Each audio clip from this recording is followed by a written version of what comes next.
இது டிகேபி கோபால். இன்று நாம் ஹைப்போகோண்ட்ரியா என்றழைக்கப்படும் நோய் பயத்தை பற்றி பார்ப்போம். கேபி முறையில் ஒரு நபர் உடலில் பெரிய பிரச்சனை இல்லாவிட்டாலும் தொடர்ந்து நோய் பயத்தில் வாழ்வது குறிப்பிட்ட பாவ குறிகாட்டி, நட்சத்திர அதிபதி, உபாதிபதி மூலம் விளக்கப்படுகிறது. 6ஆம் பாவம் நோய் பற்றிய கவனம், உடல் நிலை, மருத்துவம், சிகிச்சை.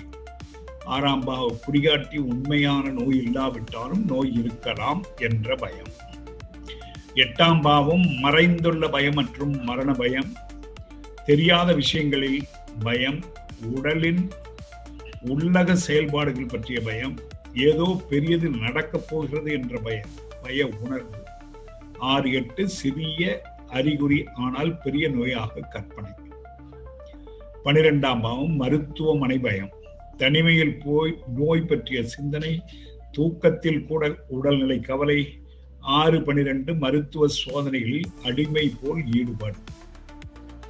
கேபி முறையில் 6, 8, 12 குறிகாட்டிகள் இருந்தால் மனதில் நோய் பயம் ஏற்படும். 6, 8, 12 பாவங்கள் ராகு நட்சத்திரத்தில் இருந்தால் காரணமற்ற அச்சம் ஏற்படும். 6ஆம் பாவ குறிகாட்டியாக புதன் இருந்தால் உடலின் சிறிய மாற்றங்களையும் ஆய்வு செய்யும். அத்துடன் 8, 12 இணைந்தால் மனதில் கற்பனை நோய்கள் உண்டாகும். 6, 8, 12 குறிகாட்டியாக சனி இருந்தால் நாள்பட்ட நோய் பயம், தன் உடல் மீதே நம்பிக்கையின்மை ஏற்படும். 6, 8, 12 குறிகாட்டியாக ராகு இருந்தால் இணையத்தில் நோயை தேடி தேடி பயப்படுவர். உண்மையான நோய்க்கும் மனநோய்க்கும் உள்ள வேறுபாடுகள். உண்மையான நோய் 6, 8, 12 +1 உடல் பாதிப்பு. நோய் பயம் 6, 8, 12 பிளஸ் சந்திரன் பாதிப்பு. கற்பனை நோய் ராகு பிளஸ் சந்திரன் பிளஸ் 12ஆம் பாவ பாதிப்பு.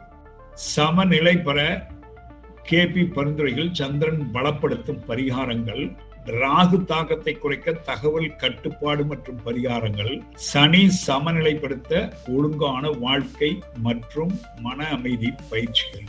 இவையே சீராக்க வல்லவை. இதுவரை கேட்டமைக்கு நன்றி. வணக்கம்.